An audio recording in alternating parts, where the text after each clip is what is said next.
Capítulo 7 Percepção. Podemos agora falar, então, sobre como se criam as formas. Elas são criadas pelas percepções do espírito. Por isso, vamos conversar sobre o segundo agregado, ou seja, um elemento que não é dele, mas que utiliza enquanto humanizado. Antes, porém, uma ressalva importante.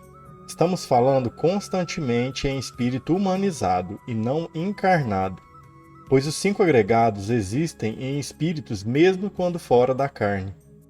Os seres podem ser considerados humanizados quando encarnados, mas também há desencarnados dessa forma. A humanização do espírito se dá pelo seu grau de consciência e não pela densidade da matéria que ocupe.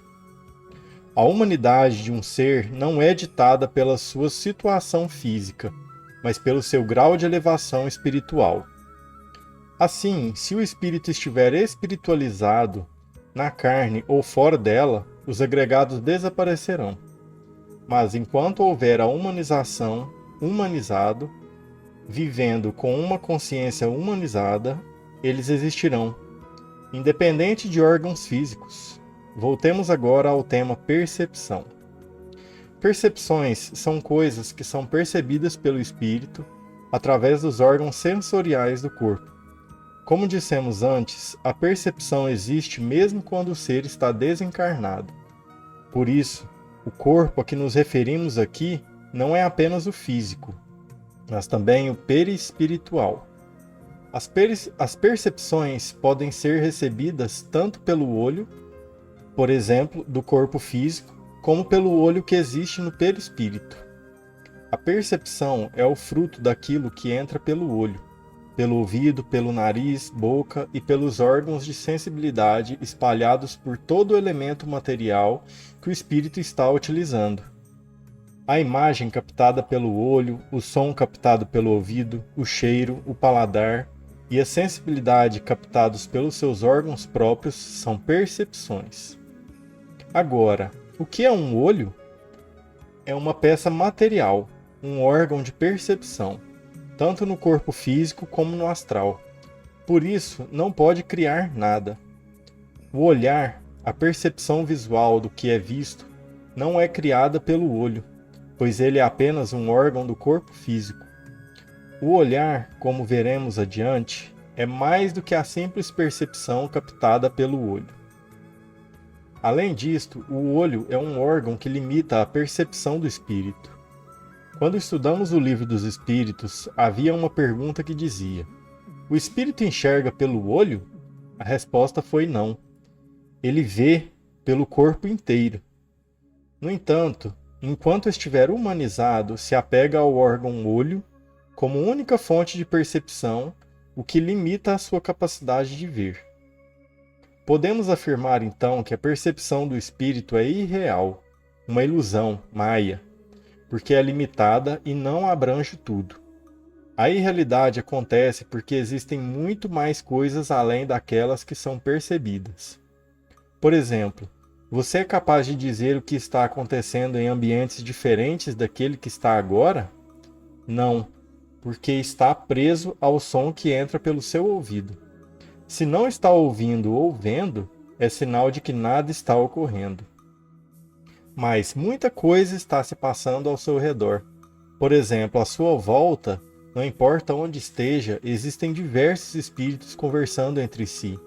Isso faz parte da realidade do universo. Como não os ouve, afirma que está sozinho. O achar que está só ou a afirmação de que espíritos não existem são maias, ilusões, geradas por aqueles que acreditam apenas nas percepções captadas pelos seus respectivos órgãos. É isso que o Buda nos ensina. Você não pode se apaixonar pelo que ouve, acreditar, porque existem muito mais coisas do que aquilo que consegue perceber pelos órgãos. Não pode se apaixonar pelo que vê, porque existem milhares de coisas além daquelas que a sua pequeniníssima capacidade de perceber é capaz de enxergar. É justamente desta limitada percepção e desta limitada capacidade de conhecer o universo que nascem suas verdades. Elas estão presas ao que você vê, ouve, cheira, prova sabor ou que tem sensação pelo corpo. Mas elas não são verdadeiras, pois existem milhares de coisas além do que é percebido pelo ser humanizado. A prisão a elas como verdades absolutas gera o Maya, porque gera a falsa verdade, ou verdade relativa. Gera a ilusão de, por exemplo, acreditar que algo não serve para nada. Quem disse isso? Você? Mas além do que consegue compreender, existem mais coisas. O que você diz que é erro pode se transformar em acerto se conseguir compreender tudo o que se passou. Mas para isso é preciso ver realmente o que se passou. Mas você não vê tudo o que acontece, pois não enxerga tudo. Acusa a si e aos outros só porque acredita que houve algo errado. Mas se essa compreensão acontece porque não viu, teve sensibilidade, ouviu ou sentiu o gosto e o cheiro da realidade. Este é o segundo elemento agregado do espírito, a percepção. Quando liberto da humanização, o espírito exercerá a sua real capacidade de perceber que está além daquelas que são captadas pelos órgãos físicos e poderá ver. Então, a emanação de Deus. Só assim se libertará dos maias, das ilusões.